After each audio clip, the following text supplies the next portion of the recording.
and the thieves, and they say it was you that did it. Read. Today, it is perfectly legal to discriminate against criminals in nearly all the ways that it was once legal to discriminate against African Americans. You see that?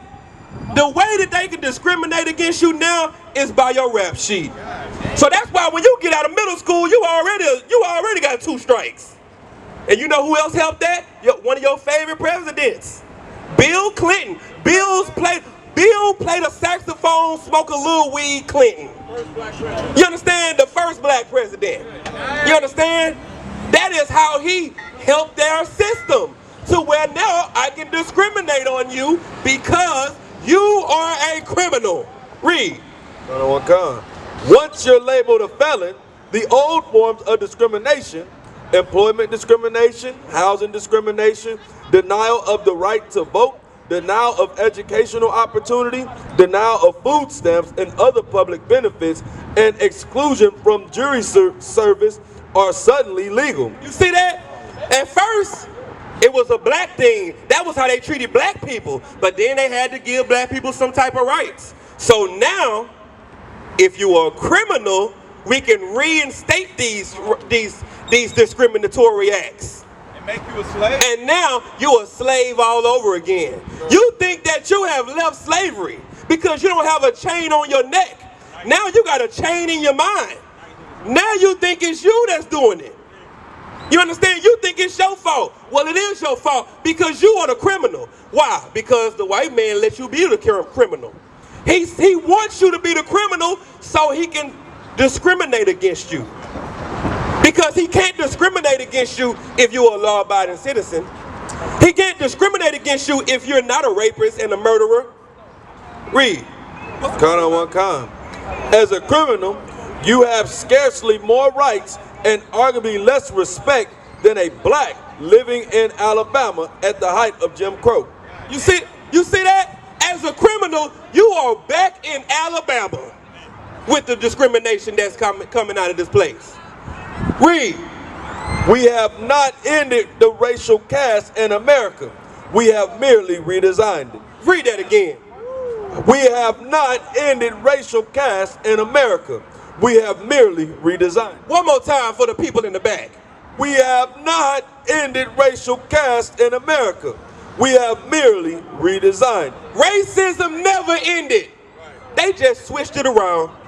There is nothing new under the sun.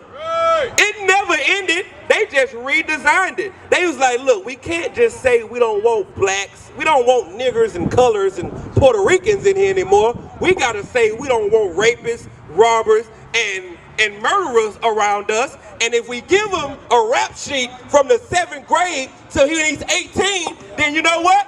We can discriminate against them.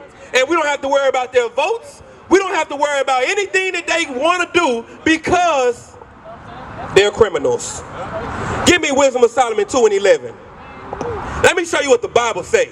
Now, we showed you the Bible, then we showed you a book, now we're going back into the Bible. Read what you got. It's the Wisdom of Solomon, chapter 2, verse 11.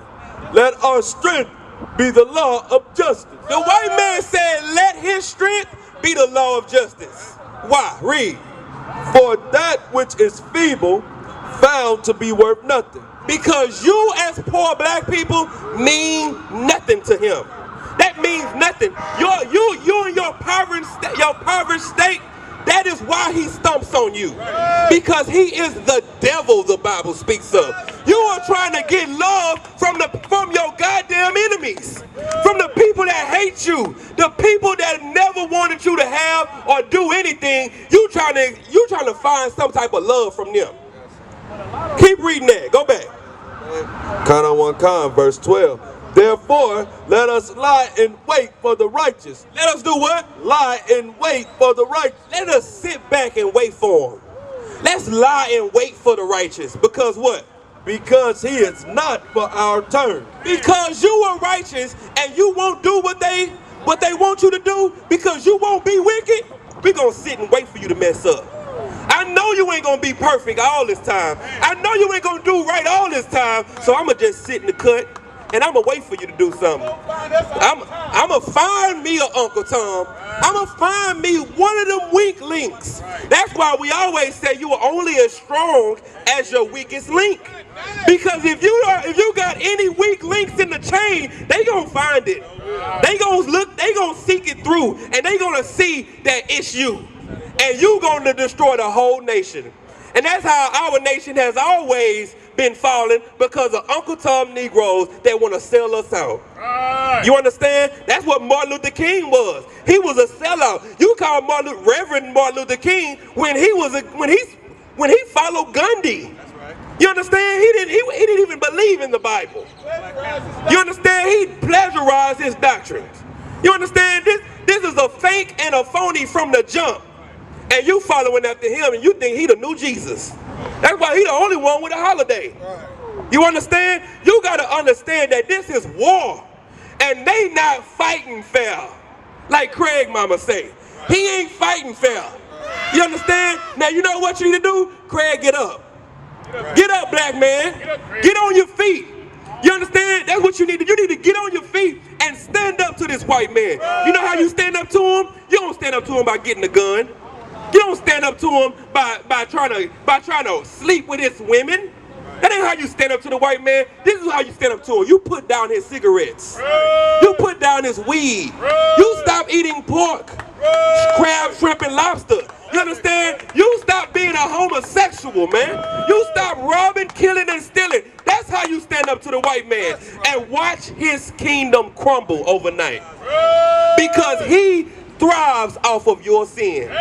This place is a great place because you are at the bottom being the most wicked goddamn people on the earth.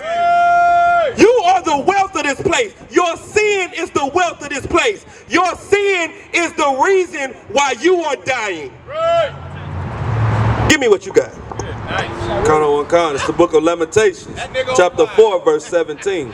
As for us, our eyes as yet failed for our vain help.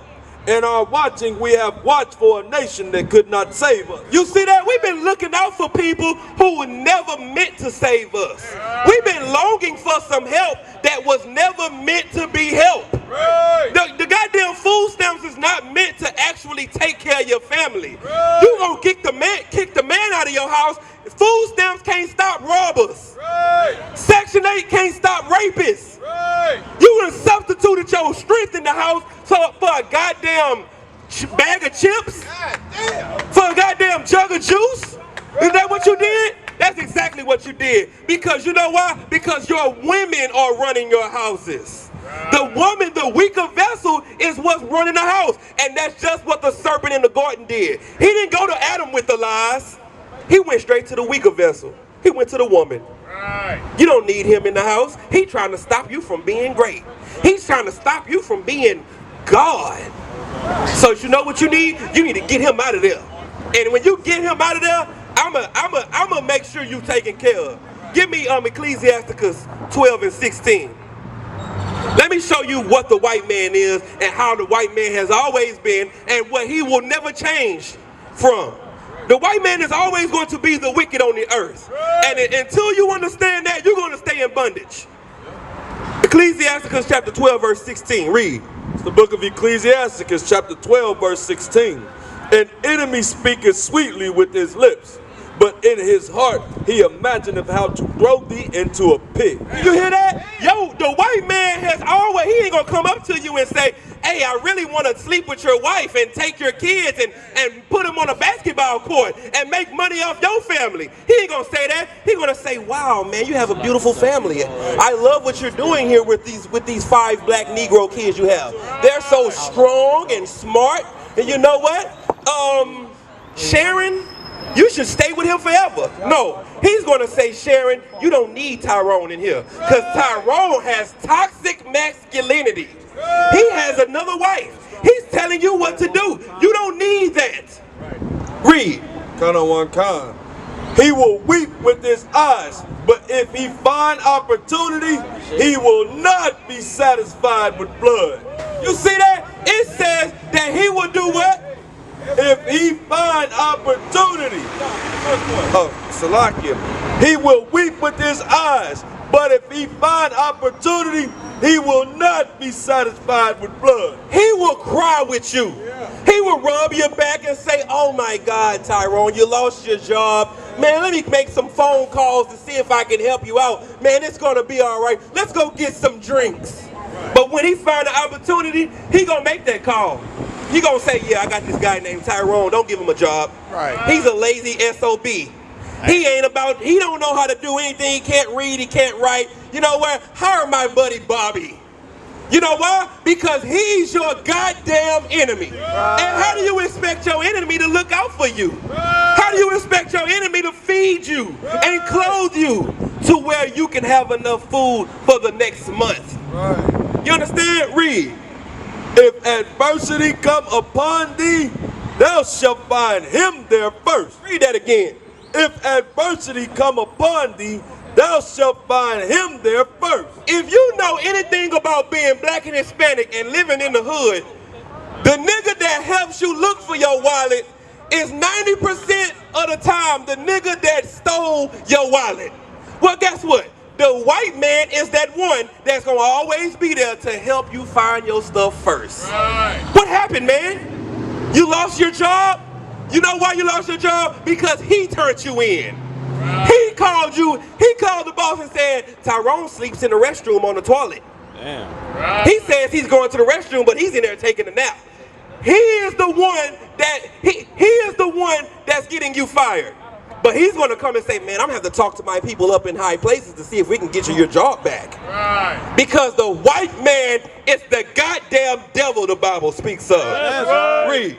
And though he pretend to help thee, yet shall he undermine thee. You see that? Even though he pretend to help you, he's the one that's undermining you. He's the one that's getting you in the low state. He's the one that's stopping you from getting a job. Read. Verse 18. He will shake his head and clap his hands. You see that? Oh man, I can't believe this, man. I can't believe you're going through this. And clap his hand. You know how we do. Man, if that nigga come around here one more time. That's the white man. The white man act like he gives a damn when he is the problem. They come out here every time, every day, and say, you know what? I'm sorry. I'm sorry for slavery.